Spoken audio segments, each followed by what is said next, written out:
Royaume, duché, province ou simplement région, la Bourgogne a toujours été viticole. Dès l'époque gallo-romaine, elle a été connue pour ses grands vins. Les princes et les seigneurs, les bourgeois et les paysans en ont tiré profit. Située au carrefour des routes qui conduisent du sud vers l'Europe du Nord, celles de l'Est et de l'Ouest, à moins de 2 heures de Paris, de l'Allemagne ou de la Suisse, la Bourgogne reçoit chaque année plus de 5 millions de visiteurs.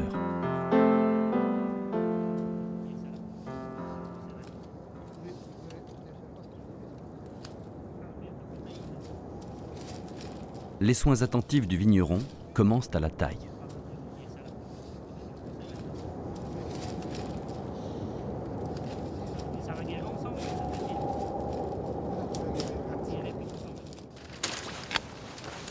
Alors là, nous sommes dans la phase de démontage, donc nous prétaillons, ce qui consiste à couper notre bois de l'an passé, à lui provoquer un stress. Chaque coupure, ça lui fait une blessure, qui va lui permettre de réagir en donnant des fruits. Et si vous la laissez continuer à l'état sauvage, elle vous donnera des petits fruits. Et puis de moins en moins de fruits, elle donnera de la feuille au lieu de donner du fruit. Ces grosses coupes-là se font au mois de novembre, avant les grosses gelées, quand ils gèlent des fois à moins 10 ou des fois moins 15, pour ne pas faire d'incident sur notre serre.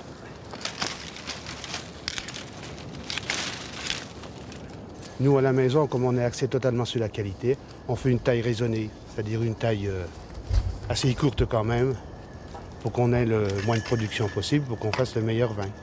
Sur cette vigne-là, on va laisser à peu près 5 à 6 yeux, ce qu'on appelle un œil.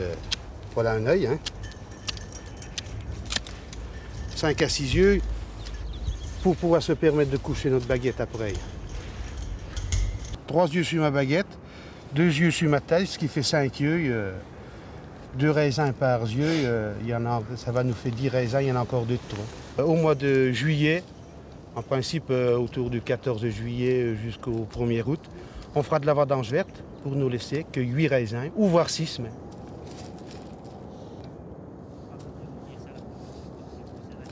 Alors ici, on est dans une vigne nettement plus vieille que celle de tout à l'heure. Hein. Étant donné qu'on est dans une vieille vigne, on va quand même allonger notre baguette, mettre un œil de plus, 7 yeux. Bon, c'est une vigne qui pour moi peut avoir autour d'une 60aine d'années, ça. Hein. C'est une vigne qui est en pleine production. D'ailleurs, elle a du très beau bois. Une vigne, on va commencer par la mettre en baguette à peu près vers la 6e ou 7e feuille. Hein. Et puis elle va vous produire jusqu'à temps qu'on l'arrache, hein, c'est-à-dire elle peut durer 60, 80 ans. Si une vigne elle est bien conduite, elle est bien tenue, il y a des vignes centenaires. Hein. Et c'est sûr qu'aujourd'hui, on prend quand même beaucoup soin des vieilles vignes parce que c'est quand même avec les vieilles vignes on va faire la meilleure qualité. Il n'y a aucun problème.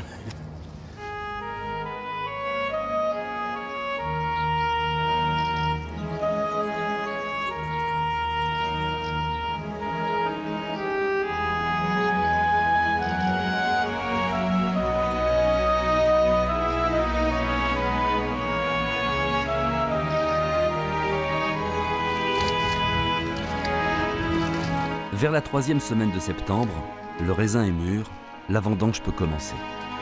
C'est un moment de grande convivialité où se rassemblent pour prêter main forte aux vignerons des hommes et des femmes de toutes origines et nationalités, jeunes et moins jeunes, étudiants, ouvriers, voisins ou amis proches ou lointains. Tu marqueras la mienne, Jackie ? Ouais.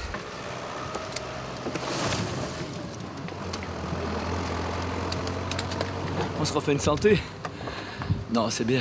Quand il y a une bonne ambiance, c'est sûr, c'est l'idéal, quoi. Enfin, voilà. Puis cette année, on a un peu de pluie, mais enfin, bon, quand on est une bonne équipe, on supporte tout, quoi. C'est le cas. À la pause, il faut reprendre des forces. Une équipe de 20 vendangeurs doit ramasser en une journée le raisin sur 1 hectare de vigne.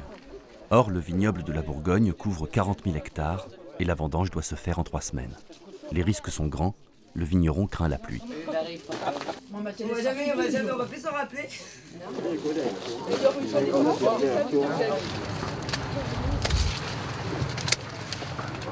La vendange jusqu'à 7-8 ans en arrière, c'était presque essentiellement à la main dans notre région. Pour une raison déjà très simple, c'est qu'on a beaucoup de parcelles, les domaines sont très morcelés, les parcelles sont de petite surface. Il y a des contraintes de ramassage qui sont imposées, à savoir le temps, donc il faut aller vite, il faut trouver du personnel en nombre important, et c'est là où il y a cette difficulté de réunir, si vous voulez, les gens qui ont quand même la force, la volonté de ramasser, parce que ramasser quand il pleut, c'est pas facile. Il y en a beaucoup qui s'en découragent.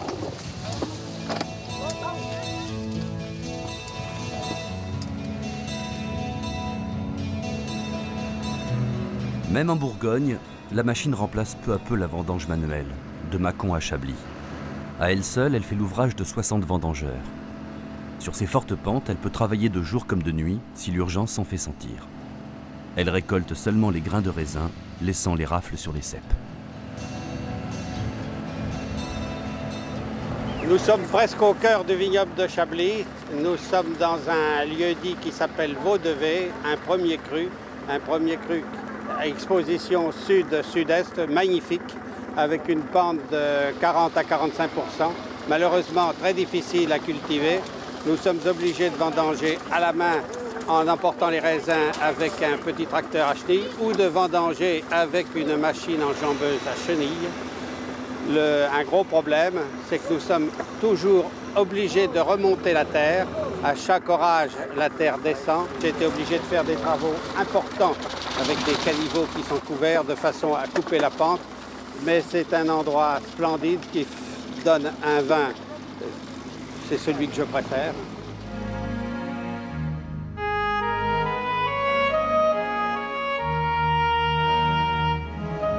La vendange, une fois qu'elle est ramassée mécaniquement, il faut l'amener le plus rapidement possible à la cuverie. Là aussi, c'est un point qui est essentiel. Il y a une chaîne qui a commencé à la vigne, qui se poursuit à la récolte et qui va, bien entendu, se poursuivre ensuite à la cuverie.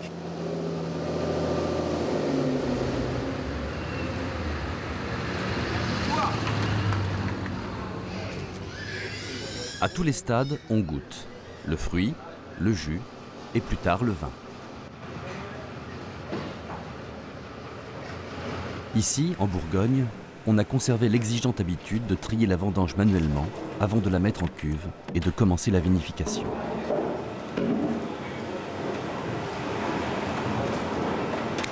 On enlève ce qui est pourri, ce qui n'est pas mûr, pour qu'il n'y ait que ce qui est bon dans le vin.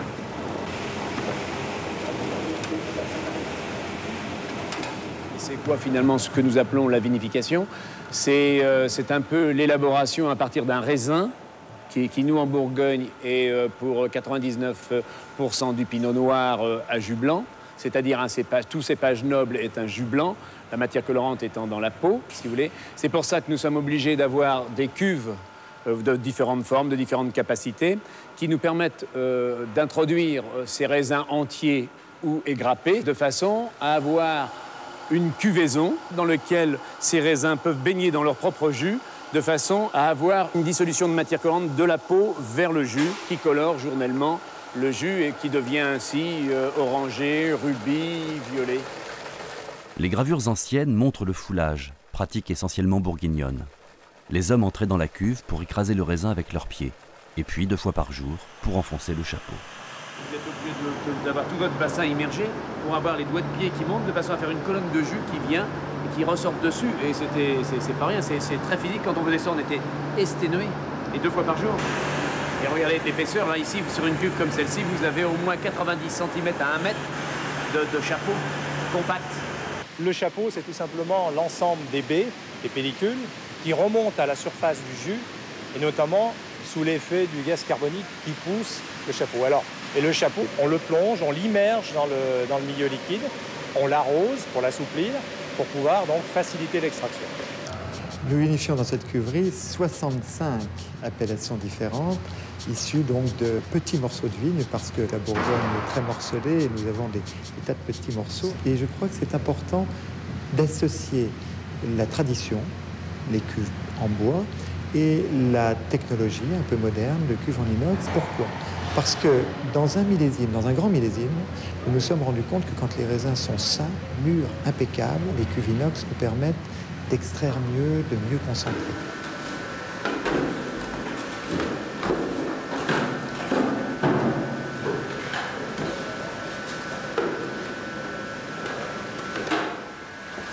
Lorsque la cuvaison est terminée, le jus est écoulé dans les cuves ou dans les tonneaux pour terminer sa fermentation. Et ce qui reste est mis dans le pressoir qui en exprime le jus. Pour obtenir 100 litres de jus, on compte en moyenne 130 kg de raisin.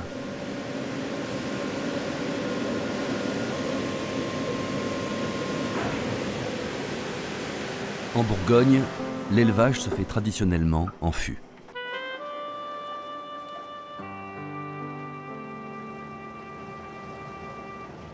Alors là, c'était la partie un peu souterraine, un peu mystérieuse du vin. Le vin, après le tintamarre de la récolte, après le tintamarre de la vinification, le vin va rejoindre les caves. Et pendant l'automne, l'hiver, le printemps, le vin va subir en fait énormément de transformations qui vont l'amener jusqu'au produit final qui va être mis en bouteille. On a vu essentiellement donc, la vinification en rouge, donc la couleur qu'on a extraite, les tanins qui ont été extraits, vont se marier, vont se stabiliser.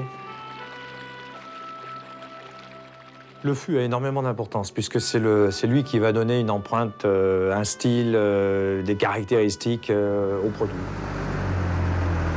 Le fût joue un rôle essentiel dans la vinification et l'élevage des vins de Bourgogne. Aussi, les tonneliers bourguignons ont acquis un savoir-faire de réputation mondiale. Le tonneau est constitué de douelles.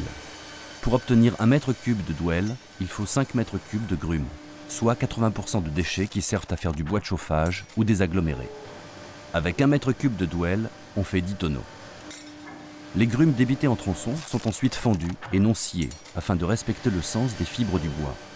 Puis, les douelles sont taillées et mises à sécher à l'air libre pour perdre à la fois de l'humidité et des tanins en excès. La qualité et l'origine des bois font l'objet d'une attention particulière de la part des œnologues en raison de leur incidence sur les arômes du vin. De nombreuses essences de bois ont été employées, châtaignier, frêne, acacia, mais c'est le chêne qui réunit les meilleures propriétés pour l'élevage du vin. Les forêts les plus réputées sont celles du Tronchet, de l'Allier et des Vosges. Depuis leur origine, les tonneaux n'ont subi aucune modification notable. Ils sont fabriqués aujourd'hui comme ils l'étaient autrefois. Peut-on dire qu'il en est ainsi depuis les Gaulois? On est loin d'être certain de l'origine du tonneau, mais Grecs, Romains utilisaient les amphores en terre cuite.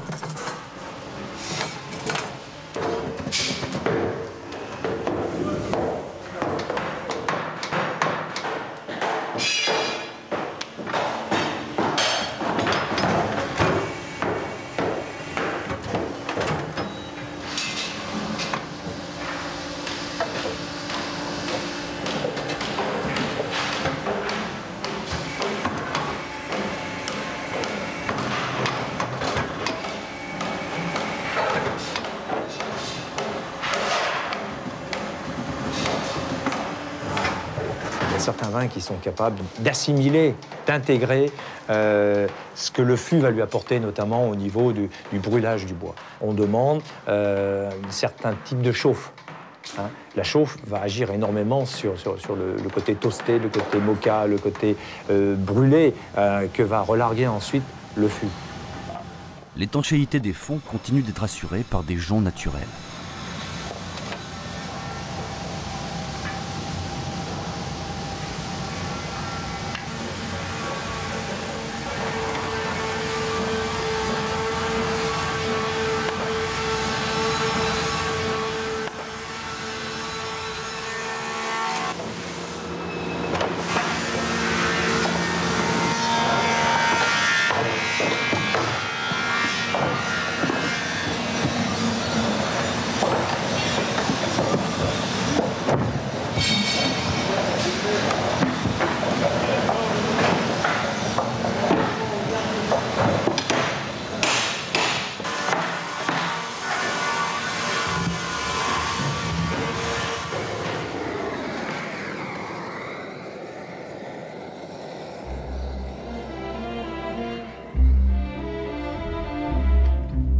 L'art de l'élevage des vins chez les négociants de Bourgogne est le fruit d'une longue et séculaire expérience.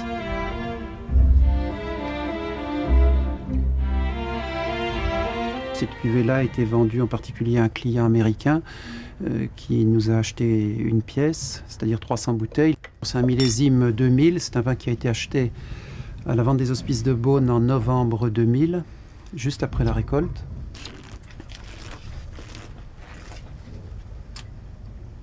Donc là, le prochain soutirage est prévu pour cette semaine.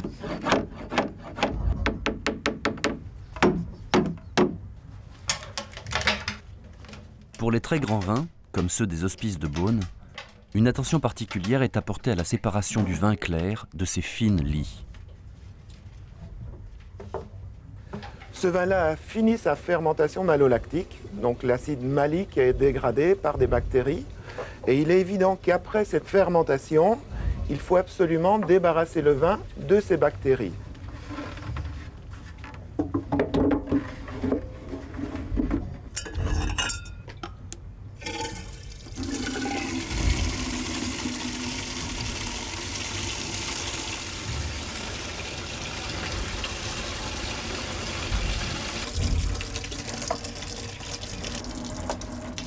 Le caviste détermine sous la lumière d'une bougie le moment d'arrêter cette opération de soutirage.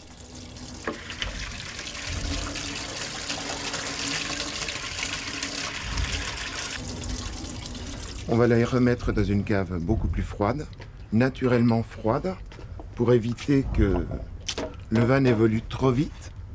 Et je dirais que dans 6 mois, on refera un deuxième soutirage. Il est évident qu'on préfère faire un soutirage de plus plutôt que de faire un collage. Il faut absolument que ces vins-là soient emportés jusqu'à la mise en bouteille et éviter toute filtration au moment de la mise en bouteille. Sur un Volnay Centenot, aujourd'hui, on a 3 clients américains sur ce lot des hospices de Beaune. Il est évident que si on commence à parler d'une filtration sur un lot comme ça, on ne sait pas où on va retrouver le vin en sortie de filtration.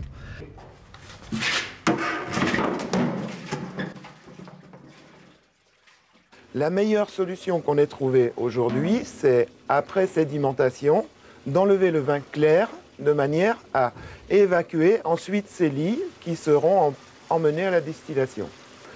À la distillation où on fera ce qu'on appelle de la fine Bourgogne avec. Les fûts sont aussitôt lavés à l'eau chaude. Leur entretien est l'objet de soins attentifs.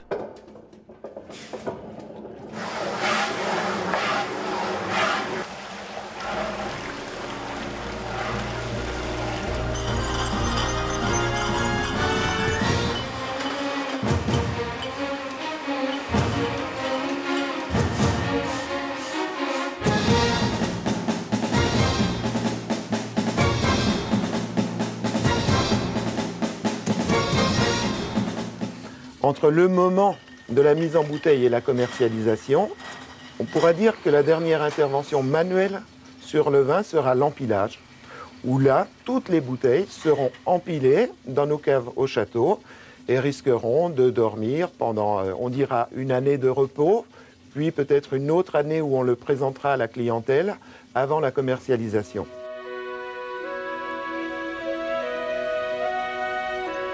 Les châteaux viticoles parsèment le vignoble bourguignon. Voici le château de Pierre Clos, où Lamartine, grand poète, homme politique et vigneron, cultiva ses amours.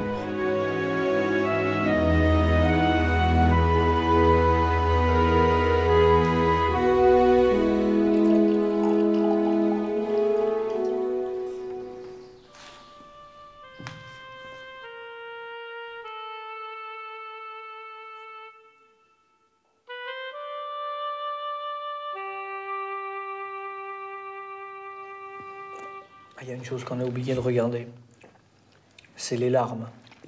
Ah oui, les larmes. Alors on le fait monter dans son verre et puis on regarde le liquide qui descend lentement sur les parois du verre.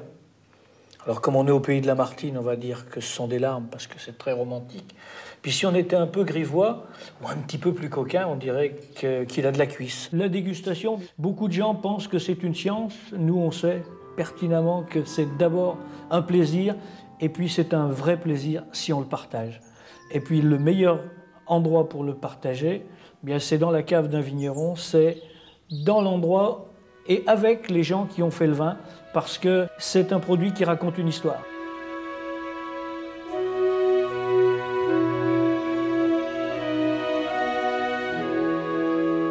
On attaque le bas de la nationale, on monte 400 mètres, hein, donc on a des rangs. Comme ça, on a tout, on contrôle la floraison, on a de l'enherbement dans les vignes, on a changé la méthode culturelle, la méthode de taille, on fait du royal pour limiter la production. Et on arrive merveilleusement bien à limiter ça, et on obtient des choses étonnantes, étonnantes. Ça, on est très fiers du Clos Vougeot, hein. C'est Clos Vougeot 97. Les sommeliers de grands restaurants parisiens vont sur place, le verre dans une main et le carnet de notes dans l'autre, choisir leur cru. Bonnemar, quand on a vinifié ça, la cuve, c'était merveilleux. La cuve, c'était merveilleux. Puis après, il s'est un peu fermé avec les histoires de malolaté. Mais c'est extra. Ouais, c'est un des très bons vins de la cave, ça, toujours. Éclatant, les délicatesses.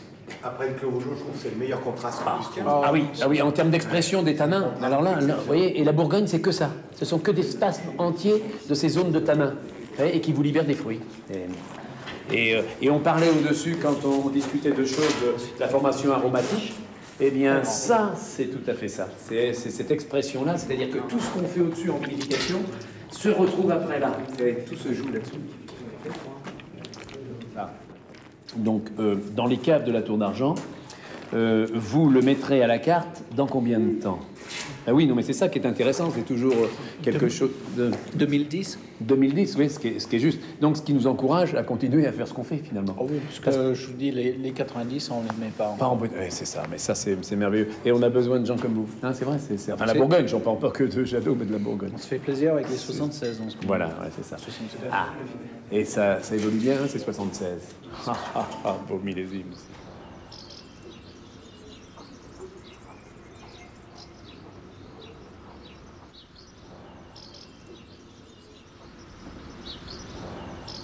La Bourgogne s'est dotée d'enseignements vitivinicoles de tout niveau. Les enfants des vignerons de France, et d'ailleurs, viennent acquérir les connaissances et les gestes des métiers de la vigne et du vin. En France et puis partout dans le monde, on a des différents cépages.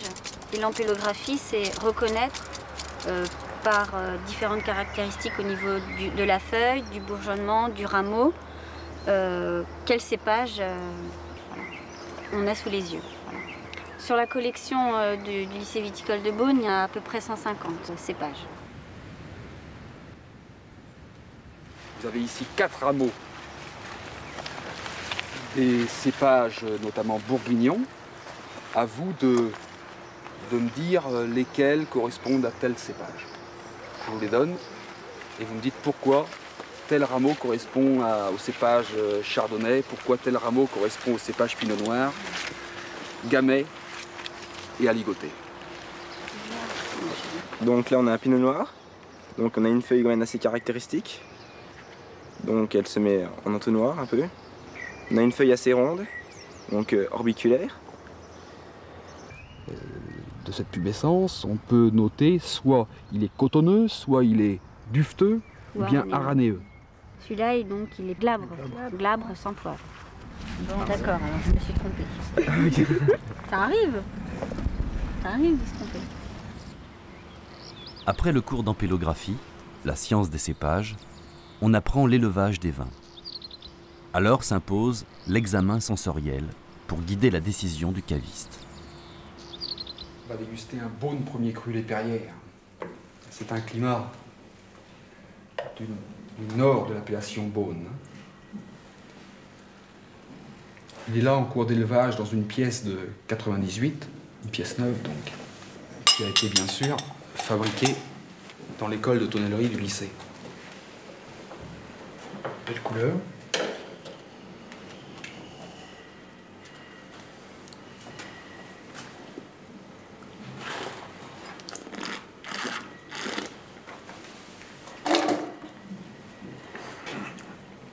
Bien le boisier,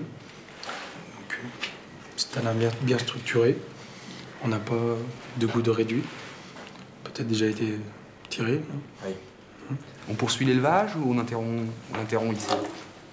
Les tanins sont bien présents. C'est pas trop sec? C'est fondu? C'est un petit peu différent sur une dégustation en fût que la mise en... quand on fait un vin dégusté en bouteille. On n'envisage pas la même chose. Le vin est presque fini quand il est en bouteille, alors que là, sur fût, il peut évoluer encore. Tout à fait. Les tanins peuvent changer.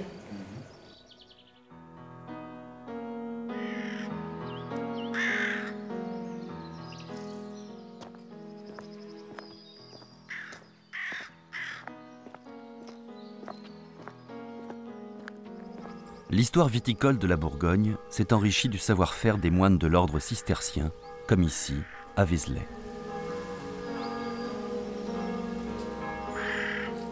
Bernard de Clairvaux est le grand animateur de l'ordre cistercien. Il n'en est pas le chef, il n'est pas l'abbé de Cîteaux, mais il devient le personnage de premier plan, celui qui va régler les conflits, qui va inspirer une réforme considérable dans le domaine de la construction, dans le domaine du chant, dans le domaine de l'enluminure par exemple, et dans le domaine de la vigne en particulier.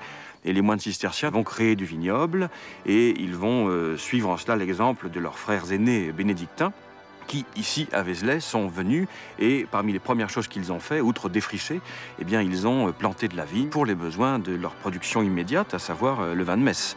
C'est le premier besoin. Car ceci est la coupe de mon sang, le sang de l'alliance nouvelle et éternelle, qui sera versé pour vous et pour la multitude en rémission des péchés. Vous ferez cela en mémoire de moi. Et puis pour également obéir à ce précepte très observé de la règle de Saint-Benoît qui autorisait la consommation quotidienne de vin. 1098, la création de Cîteaux. Les moines ont remonté une petite rivière qui passait à Cîteaux. Cette rivière s'appelle la Vouge, elle prend sa source à quelques centaines de mètres d'ici. Ils ont trouvé le meilleur endroit possible à leurs yeux pour planter la vigne et c'est ce qu'ils ont fait. Alors ce puits est tout à fait intéressant parce que, évidemment, c'est le premier ouvrage qu'ont fait les moines quand ils se sont installés. Trouver de l'eau, eh bien, c'est leur première priorité, bien sûr, pour satisfaire aux besoins de la petite communauté qui va travailler ici, au Clos de Vougeot. Alors ce puits a été probablement commencé en 1110 et terminé en 1113. C'est-à-dire qu'il a fallu 3 ans de travail aux moines de Cîteaux pour creuser ce puits. Pourquoi? Eh bien, des raisons géologiques en fait. Sur les côtes de Nuit, nous sommes sur un rocher calcaire. Ici, il y a 50 à 60 cm de terre et après c'est du caillou. Et ces moines, avec leurs petits moyens technologiques, eh bien, ils ont commencé à creuser ce puits directement dans le caillou. Et l'eau, ils l'ont trouvée 28 mètres plus loin et 3 ans plus tard. Donc un énorme travail. Une fois la vigne ici, il a bien fallu vinifier. Donc il a fallu construire une cuverie et une cave. Et c'est au début du XIIe siècle, 1112 exactement, que la première pierre a été posée. Et vous allez trouver 4 pressoirs titanesques dans cette cuverie, alors surdimensionnés, mais il faut se rappeler qu'il n'y avait pas que les vins du Clos de Vougeot qui étaient vinifiés ici, mais que les moines cisterciens possédaient des vignobles sur toute la côte et qu'ils ramenaient en partie leur production, leur vendange ici. Et puis il fallait conserver le vin quelque temps, d'où le cellier. Original aussi, puisqu'il est de plein pied, on est sur la roche. En Bourgogne, d'habitude, les caves sont un petit peu enterrées, mais là, on est de plein pied. Voilà pour le XIIe siècle, la cuverie et le cellier.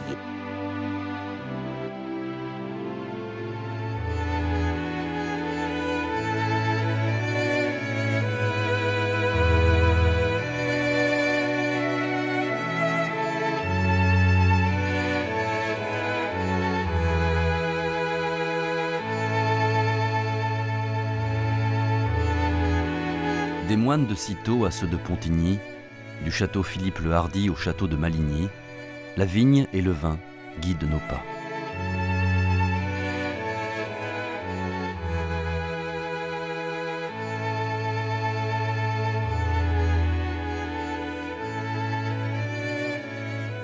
Le nom de Chablis est l'appellation de vin blanc la plus connue dans le monde. Ce sont les moines de l'abbaye de Pontigny qui ont relancé la culture de la vigne dans le Chablisien avec les seigneurs de Maligny, propriétaires du château où nous nous trouvons actuellement.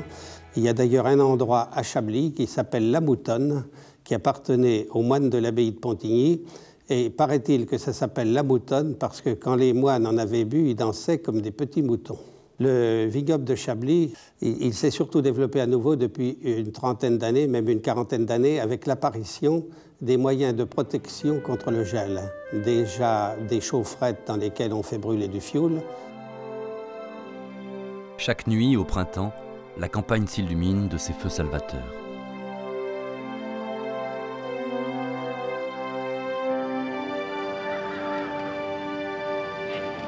Voici un étang. Si vous veniez en été, vous verriez des planches à voile. En hiver, des canards sauvages. Mais son utilité n'est pas celle-là. Son utilité est de faire une réserve d'eau pour une installation de protection contre le gel par aspersion. C'est assez paradoxal de vouloir protéger des vignes contre le gel en les aspergeant. Mais tout est basé sur le fait que lorsque l'eau change d'état, il se produit un dégagement de calories. Il faut donc en permanence arroser les vignes de façon à ce qu'en permanence, il se forme de la glace et que l'eau change d'état. C'est spectaculaire la première fois que vous voyez ça au matin, quand vous voyez vos vignes qui sont couvertes de stalactites de glace, parfois même quand ça a duré longtemps, un mur de glace, vous avez l'impression que tout est détruit. Et pourtant, ça protège. À Chablis, 3 appellations. Chablis premier cru, Chablis et Petit Chablis. Messieurs ou mesdames, quand vous vous adressez à vos maris, à vos épouses, vous dites mon petit chéri, vous dites ma petite chérie, vous ne dites pas ma grande chérie ou mon gros chéri. Eh bien moi, mon petit Chablis, c'est mon petit Chablis chéri. Et il faut voir le mot petit comme un terme affectif et non pas comme un diminutif. À Corton, l'hélicoptère sèche la vigne après l'ondée. Le prix du vin s'en ressent. Alors vous arrivez actuellement devant le coteau de Corton, qui est un des grands crus vraiment de la côte en général et en particulier de la côte de Beaune. Alors nous privilégions ici l'insolation sur des versants exposés vers l'est, sud-est, sud et même sud-ouest. Parce que nous recherchons d'abord au printemps, disons, d'éviter le gel.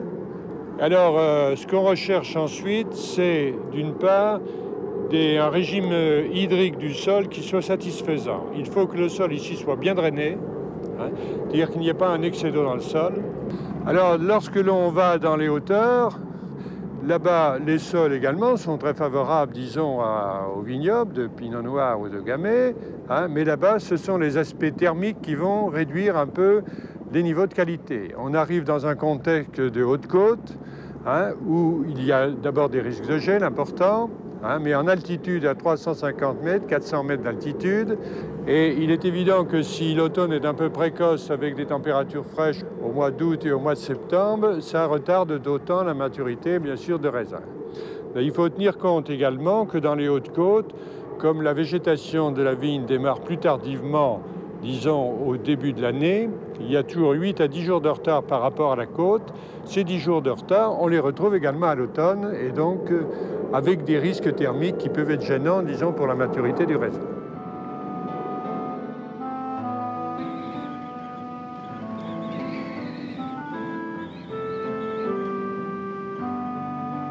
Corton est au sommet de la pyramide des appellations. Pour bien comprendre la Bourgogne, il faut s'imaginer une pyramide et comprendre que notre région est coupée en 4 morceaux.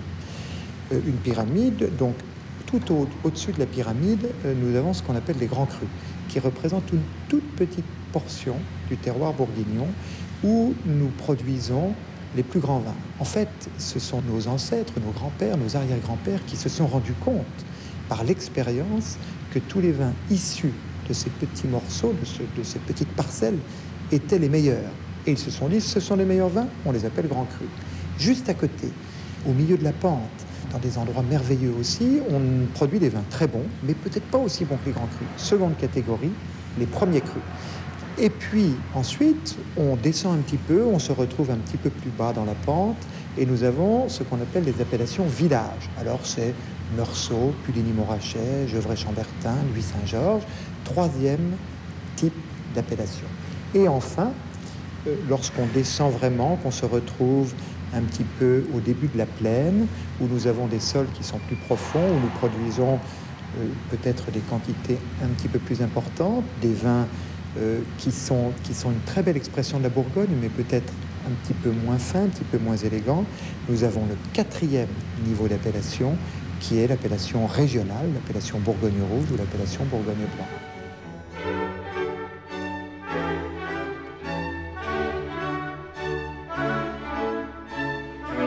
Derrière les murs des propriétés de la noblesse du Bouchon se cachent des jardins à la française que dominent des toits de tuiles vernissées.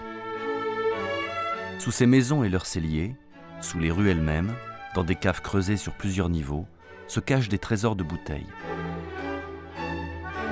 Reposant à l'abri de la lumière, à température constante, patiemment, elles attendent l'amateur qui viendra les réveiller. Cette collection, que nous appelons le musée de la maison Bouchard-Père, est, je pense, la plus belle collection au monde de vieux vins de Bourgogne. Il y a des exemplaires de pratiquement tous les millésimes de vins de Bourgogne depuis 1830 ou 1840. Alors, justement, en venant ici tout à l'heure, je voyais par exemple que les bouteilles qui sont là, c'est un lot de bouteilles de Musigny 1945. Alors voilà des bouteilles qui sont très intéressantes parce que voilà les grands vins de la Côte de Nuit qui méritent d'être dégustés de temps à autre et qui, bien sûr, nous servent de référence absolue. Vous savez que le phylloxéra a anéanti complètement le vignoble français à la fin du 19e.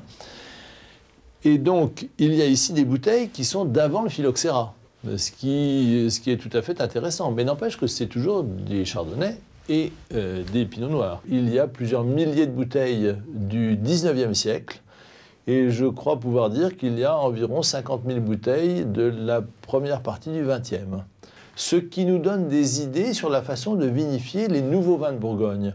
Autrement dit, c'est vraiment un outil de travail. Quand un millésime est beau, nous mettons de côté un certain nombre de bouteilles qui servira à nos successeurs pour juger de la façon dont nous avons travaillé et encore améliorer si c'est possible. Il faut absolument que ces bouteilles-là arrivent chez des amateurs qui sachent vraiment en profiter. Autrement dit, quelqu'un qui, même avec un très gros carnet de chèques, viendrait nous acheter des bouteilles comme celle-ci, nous ne sommes pas du tout obligés de les lui vendre, nous nous informons pour savoir s'il les appréciera.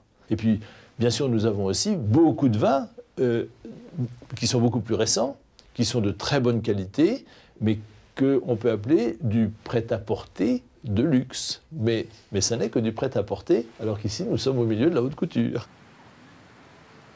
Aujourd'hui, les clients viennent nombreux dans le vignoble. Ils visitent les domaines, caves et celliers, goûtent les vins et en font provision. Il se vend chaque année des millions de bouteilles, mais il n'en fut pas toujours ainsi. Dans les années 30, la crise économique et le chômage sévissaient.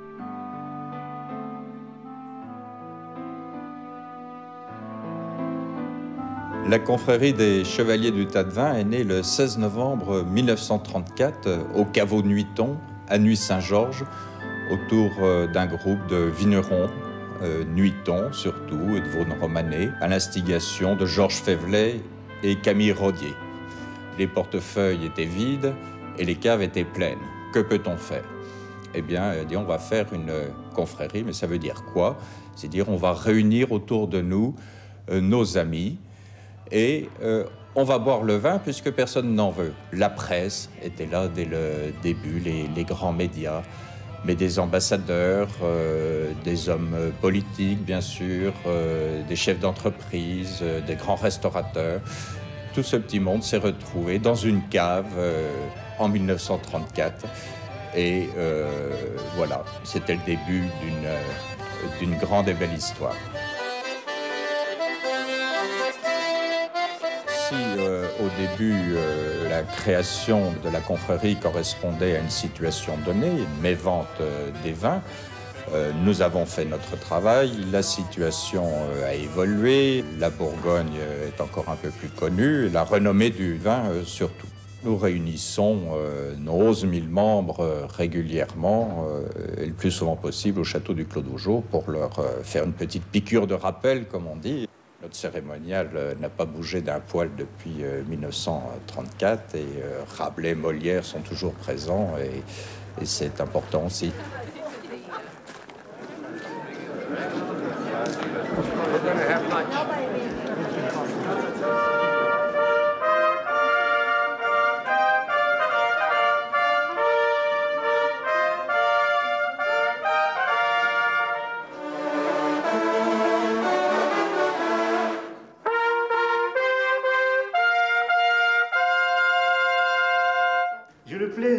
vous souhaiter à tous la plus cordiale, la plus chaleureuse et bienvenue au château du Clos de Vougeot, chef d'ordre de notre confrérie.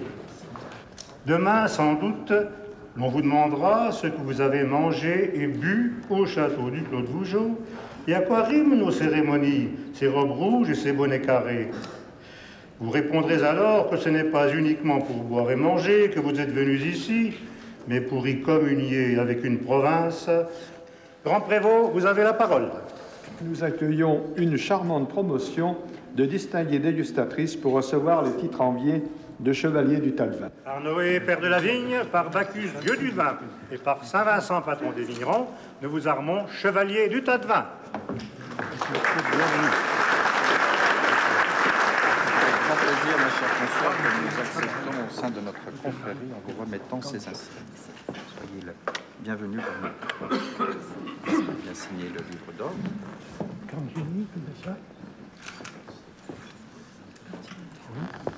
Par Noé, père de la vigne, par Bacchus, dieu du vin, et par Saint Vincent, patron des vignerons, nous vous armons chevalier du tas de vin. Vous êtes invités à rejoindre notre conseiller cistercien pompeusement paré pour vous accueillir, afin de participer à la dîner gastronomique et tastevinesque qui sera émaillée de gais propos et des refrains à boire de nos cadets de Bourgogne.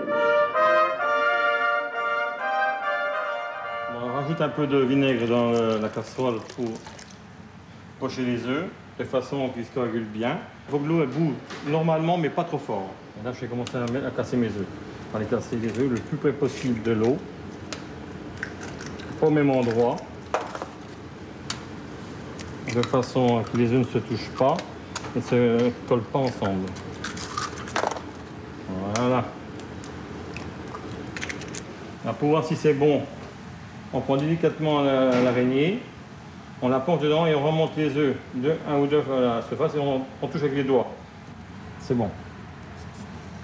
Et voilà. Maintenant, on passe à l'ébarbage de l'œuf. Généralement, quand on fait des œufs pochés pour 600 personnes au château, ici, on utilise à peu près entre 1500 et 1800 œufs. Et voilà. Alors, on va procéder au redressage de l'œuf. On prend les croûtons qu'on aille légèrement. Poser les œufs dessus, de façon qu'ils ne tombent pas.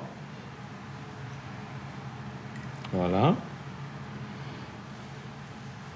Prendre la sauce.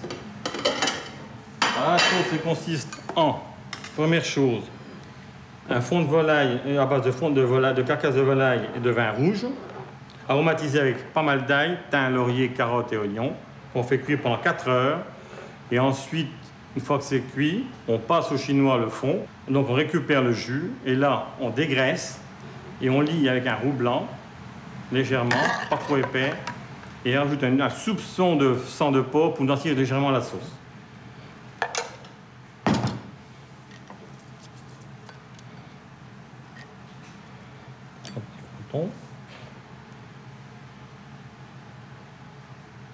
Et un peu de persil haché. Le monde du vin entretient avec les hospices de Beaune des relations privilégiées. Le vin, jusqu'en 1976, figurait dans la pharmacopée. Une bonne part du revenu des hospices a toujours été assurée par le domaine viticole, qui compte 61 hectares, produit 6 grands crus et 33 cuvées de premier cru. Les hospices ont été construits à partir de 1443, à l'instigation de Nicolas Rolin, grand chancelier des ducs de Bourgogne. Très grande fortune avec 16 seigneuries, Nicolas Rolin, ému par la misère du peuple à la fin de la guerre de Cent Ans et motivé par le rachat de ses péchés, décida de créer un véritable palais pour les pauvres. On y voit actuellement les trésors accumulés, tapisseries, peintures, sculptures, poteries et étains, vitraux représentant les bienfaiteurs.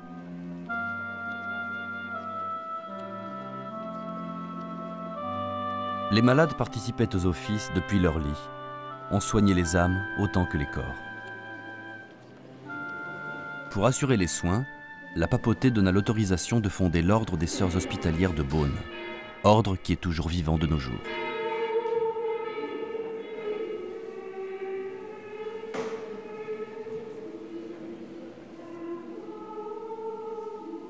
Chaque troisième dimanche de novembre, la vente des vins des Hospices de Beaune permet de financer cette œuvre remarquable, comme nous l'explique Louis Trébuchet, président du bureau interprofessionnel des vins de Bourgogne. Traditionnellement, depuis près de 200 ans, les vins tout jeunes, nouveaux, de quelques mois, sont vendus à la pièce, aux enchères, et ça intéresse énormément de monde. Mais au premier chef, c'est l'affaire des négociants de la Bourgogne viticole, parce que depuis très longtemps, il y a un accord, qui est traduit d'ailleurs maintenant dans les statuts, qu'aucun enchérissement, aucun achat à cette vente aux enchères ne peut être fait en dehors des négociants bourguignons qui doivent élever le vin et doivent le mettre en bouteille. 5600, 800, 6000 au fond, 200, 400 là-bas, 6200. Alors 6200 là. Les vins sont destinés déjà à notre maison et ensuite à des clients européens, américains, du Japon, je dirais un petit peu du monde entier. 4200. レストランを開くので、そのワインを買いに来ました。こちらのネゴシアの方に仲介をお願いして買いに来ました。C'est une part importante, oui. Oui, je dirais peut-être aux alentours de 40%. 3100, 3300. 3300 devant. On n'en restera pas là, 3700, c'est pas cher. 4000, 4000. On commence à avoir des degrés, vous voyez. Nous sommes à 6000, au centre. À 6000 €. 6000 nous sommes. Cette belle cuvée Beaune, Guigonne de Salins, 6200 €. Attention, 6002. C'est presque les revenus de cette vente profitent intégralement à l'institution hospitalière fondée il y a 5 siècles et demi par Nicolas Rollin. Et cette année, les hospices ont offert comme pièce exceptionnelle au profit de France Alzheimer un très beau lot, puisqu'il s'agit d'un Meursault genévrière de la cuvée Baudot.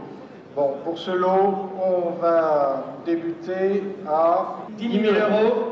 Preneur, 10 000 €, c'est pris. Deuxième feu à 10 000. 31 400. 40 000. Bravo. Bravo. 200. 50 200 €. 55 000.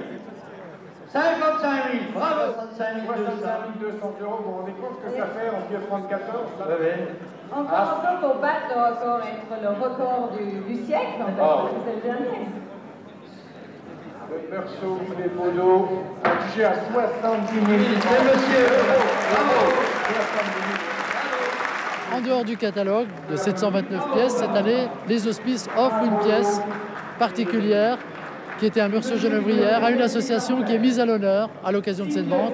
Et cette année, c'est l'association France Alzheimer pour laquelle une pièce vient d'être vendue à un prix très élevé puisqu'il approche les 500 000 francs. La marraine, c'est une marraine de charme, c'est Christine Scott Thomas, qui est une actrice anglaise et qui a accepté de prêter son image à cette belle cause que sont les Hospices de Beaune et aussi de l'association France Alzheimer.